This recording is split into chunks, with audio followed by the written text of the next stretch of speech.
చాలామంది చేపల కర్రీ వండడానికి భయపడిపోతుంటారు. అమ్మో! కుదురుతుందో లేదో అని.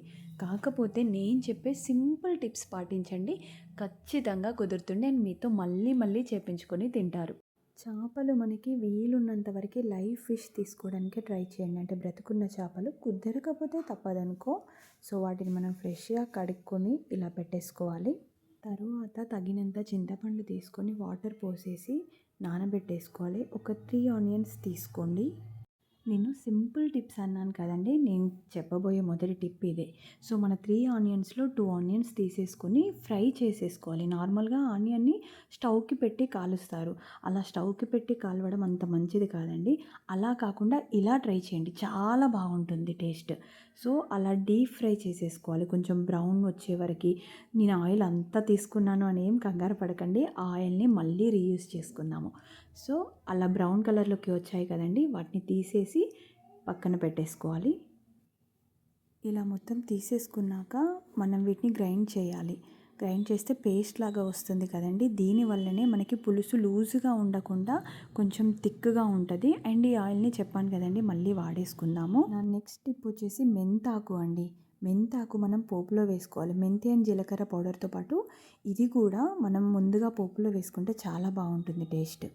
ఇక్కడ కనిపిస్తున్న ఇవే మెయిన్ అండి. మెంతి, ఆనియన్ పేస్ట్, ఆయిల్, ఆనియన్స్ తీసిన ఆయిల్ అండ్ జీలకర్ర, మెంతి పౌడర్. కడిగి పెట్టుకున్న ఫిష్‌లో కారం, ఉప్పు, పసుపు, అల్లం వెల్లుల్లి పేస్టు అండ్ మెంతి, జీలకర్ర పౌడర్ కాస్త, ఎందుకంటే మెంతాకే చాలా ఎక్కువగా వాడాం కదా! ఇవన్నీ వేసి కాస్త ఆయిల్ వేసేసి ముందుగా మనం కాల్చి పెట్టేసుకున్నాం కదా! ఆ ఆయిలే వాడేసుకోవాలి. ఆ ఆయిల్ వేసేసి అన్నీ మిక్స్ చేసేసుకోవాలండి. మంచిగా మిక్స్ చేసుకొని కాసేపు పక్కన పెట్టేసుకోవాలి మనం వాటిని. చూడండి ఇలా మిక్స్ చేసేసుకొని పక్కన పెట్టేసుకోవాలి. తర్వాత కర్రీ బౌల్ తీసేసుకొని ఆయిల్ తగినంత ఆయిల్ వేసేసుకొని ఇంకొక ఆనియన్ ఉంది కదండీ! ఆ ఆనియన్‌ని నార్మల్‌గా పీసెస్ చేసేసుకొని వాటిని కొంచెం ఫ్రై చేసుకోవాలి. నార్మల్‌గానే మనం రెగ్యులర్‌గా చేస్తాం కదా! అలా చేసేసుకొని మెంతాకు ముందుగా కట్ చేసుకున్న మెంతాకుని మనం పోపులో వేసేసుకోవాలి. మెంతాకు మనకి నూనెలో పచ్చిదనం పోయే వరకు వేయించుకోవాలి. సో, మెంతాకు చాలా కర్రీస్‌కి టేస్ట్ ఇస్తదండి. మెంతాకు గోలాక మనం ముందుగా గ్రైండ్ చేసి పెట్టుకున్న ఆనియన్స్ పేస్ట్ ఉంటుంది కదా! అది వేసేసుకోవాలి. అది ఆల్రెడీ గోలిపోయింది కదా మనం ఆయిల్‌లో. సో, దాన్ని కొంచెం ఎండింగ్‌లో వేసుకోవాలన్నట్టు. ఇది కాసేపు అలా ఉంచితే సరిపోద్ది. ఎందుకంటే ఆల్రెడీ ఫ్రై అయినవే. అల్లం వెల్లుల్లి పేస్ట్ వేసేసుకోవాలి వెంటనే. అల్లం వెల్లుల్లి పేస్ట్ మంచిగా కాలిపోయాక పసుపు వేసుకోండి. ఏ కర్రీకైనా కూడా పోపే చాలా ఇంపార్టెంట్ అండి. మనం పోపు దగ్గర టెన్షన్ పడకుండా కాస్త నెమ్మదిగా కాలనివ్వాలి.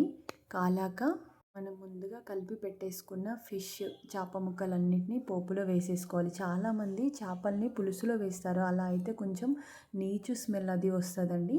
సో, మనం దీన్ని ఆయిల్‌లో కాస్త గోలనివ్వాలి. అవి విరిగిపోతాయి అన్నది ఏం టెన్షన్ వద్దు. ఏం విరిగిపోవు. అలా అని ఇష్టం ఉన్నట్టు కలపొద్దండోయ్. కాస్త మెల్లిగా తీసి మెల్లిగా వేసేసుకోవాలి. సో, ఇవి కంప్లీట్‌గా గోలిపోయాక, సో, ఇట్లా ఉంటే టేస్ట్ ఫిష్‌కి చాలా మంచిగా పడతదండి. సో, ఇవి కంప్లీట్‌గా గోలిపోయాయి చూడండి. గోలిపోయాక మనం ముందుగా నానబెట్టుకున్న చింతపండుని తీసేసుకోవాలి. రసం తీసుకోవాలి. ఎంత కావాలంటే అంత పులుపుకి తగ్గట్టు. ఆ చింతపండు పులుసుని మనం పీసెస్‌లో వేసేసుకోవాలి.